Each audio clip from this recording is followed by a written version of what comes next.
Even as you're wondering right now if this relationship is still healthy for you. And I'm not just talking about romantic, I'm also about friendships. And sometimes you may find yourself questioning, is this still in alignment with me? Is this still serving me and the version of me that I'm choosing to be? So here's 3 things to help you decide whether this relationship is meant for you still, or are you going to go ahead and step into a more deep and meaningful relationship with this person, romantic or not. And let me know in the comments below if you can relate to any of this or any of these situations, or maybe you're going through something similar. And if there's a way, maybe I can help you. Number 1 is vulnerability. The ability to express how you're feeling about the other person. And this goes for any kind of relationship, because relationships are a mutual agreement between 2 beings.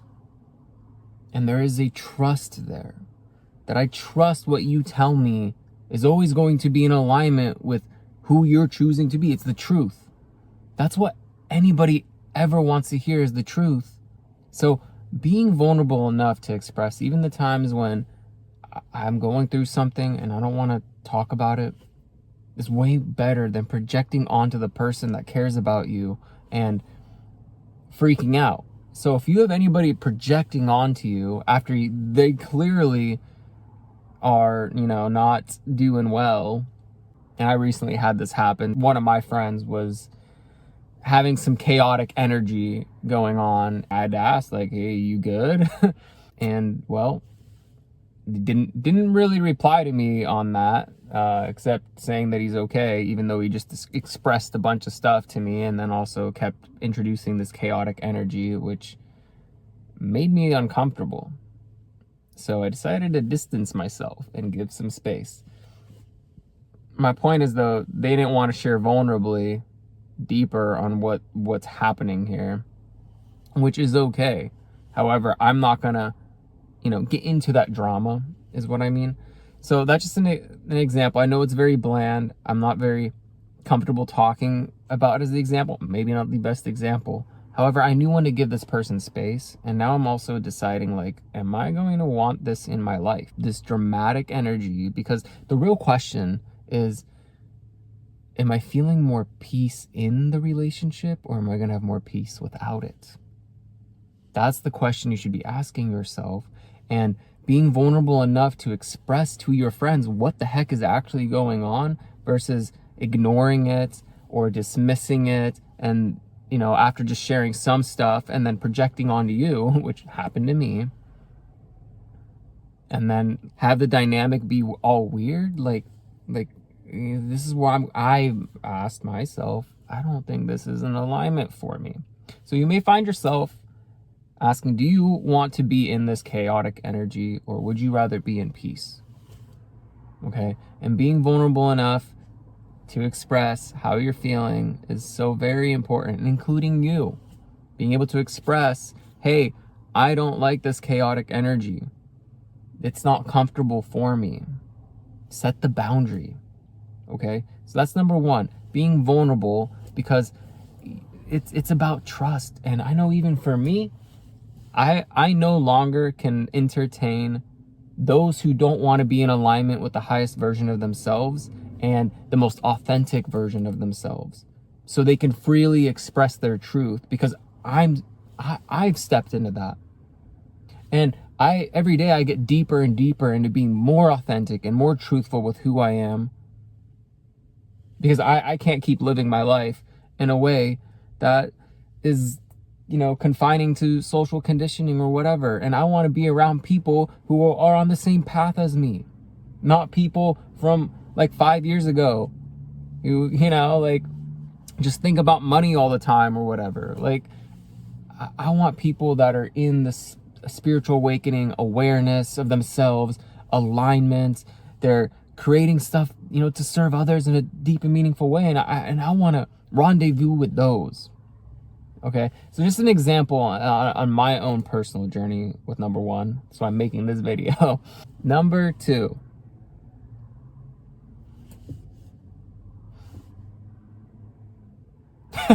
Fuck.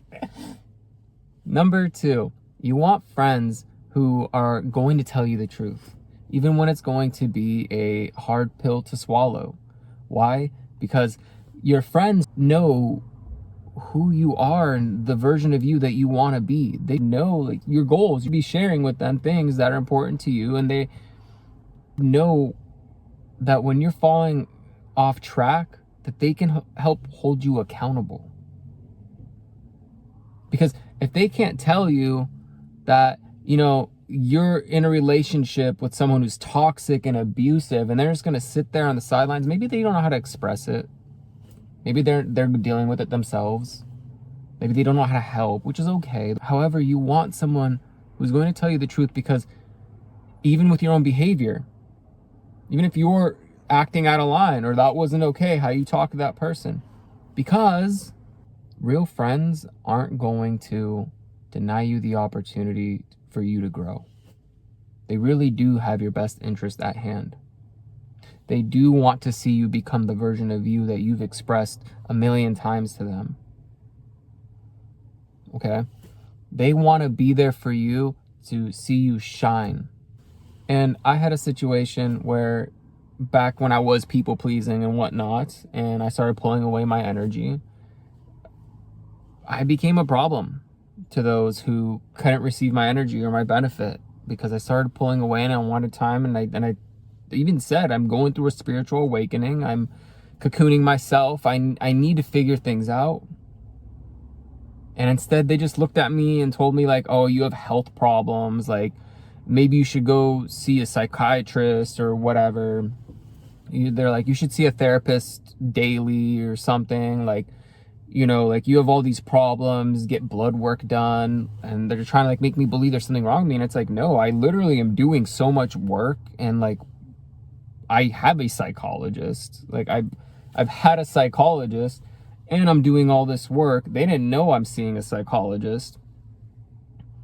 And I didn't feel comfortable enough to share that with them. And it's like, they're just attacking me and telling me, oh, it's this, this, and this, and that. And it's like, no, I literally just expressed to you like exactly what it is and what I'm doing. And then I'm stepping in the spiritual space, and I've been learning law of attraction, and I've been learning to start being of service to myself rather than others, which included them. And because they were not seeing the benefit of me, they tried to gaslight me into thinking there's something wrong with me, like medically. So that's how I knew right away, like these people don't care about me and they only want the benefit of me. Yeah. Because your real friends are going to support your boundaries. They're going to also respect you. And they're going to understand when you say no, they're not going to try to guilt trip you.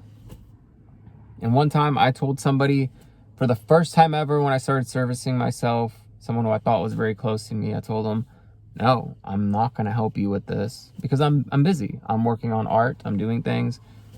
And they looked at me in such disappointment and told me, you only get so many no's. And I'm like, I felt so guilty, so ashamed for choosing myself. And, I felt like I wasn't valuable. But that was my own worthiness wound, right? So once I started healing that area, I have no problem now saying no to people because I know I'm valuable and worthy either way. And this person was clearly taking advantage of me and the benefit of my energy. So if anybody of any of my friends ever tell me no, it's like, okay, I get it. And before in the past, I would be like, oh, come on, let me sweeten the deal. Let's have fun. And I still am playful sometimes. And lately this last year, I really haven't seen very many people. I've been so focused on where I'm heading that, and if somebody tells me no now, it's like, all right, on to whatever else I'm doing. I'm not going to chase after people. Like that's a for sure thing.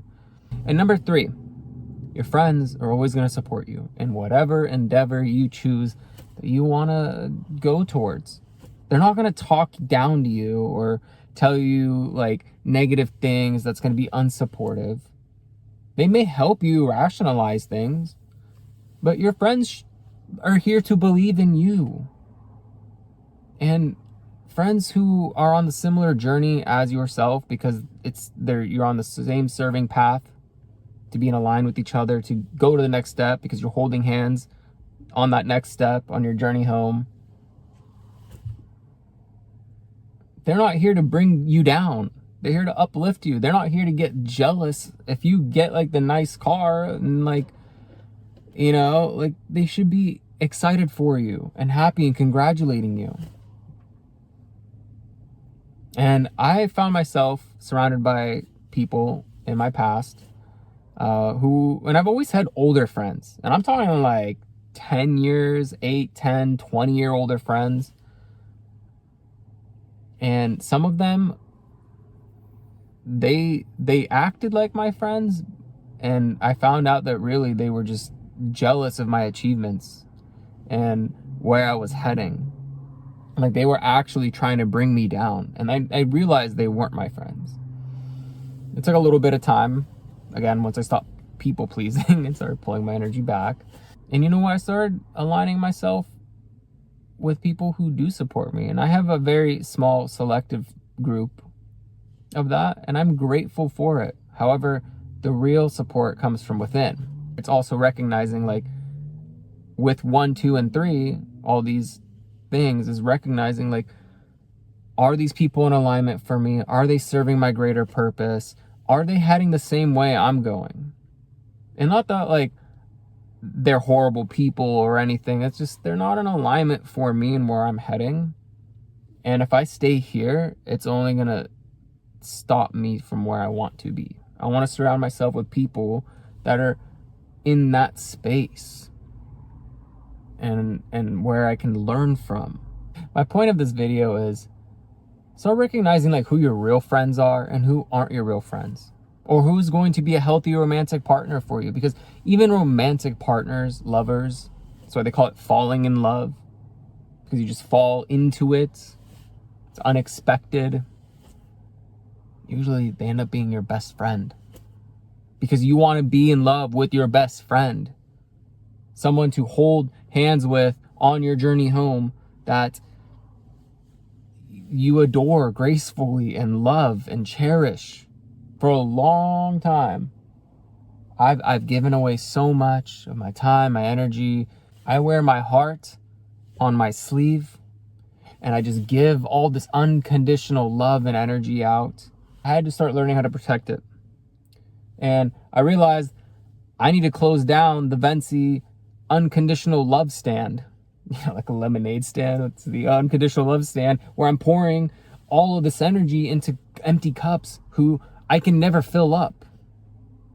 And it was never my job to fill up. And it's like they're draining and draining. And it's like, okay, now it's time to cut you off. You know, it's not going to be 100 years Rick and Morty. Oh, 100 years, Vency, and digging all this love. You know, like, like, gee, Rick, I think you got to get cut off now. You know, I got to cut you off. Like, this is draining to me. If you're pulling me out of my peace and into drama, and things aren't in alignment for me, like, it's just clear, like, we got to go our separate ways. And that's okay. Because when you get rid of what's no longer serving you, you now have room for what will. You have room for the new, the unknown, the more excitement. And from this past experience, you are now ready to bring something even greater into your life. So it's okay to let go of people. Okay? Do it in a loving way and express it. Like, you don't have to just cut people out. However, sometimes it's best just to part ways and go put your energy elsewhere. So use those 3 things. I hope this helps. Let me know in the comments below if you're experiencing any of this stuff. Also, like and subscribe to be notified for when more of my content comes out. And love and light vibration out. Have a wonderful, magnificent, transformative, alchemizing day. Bye.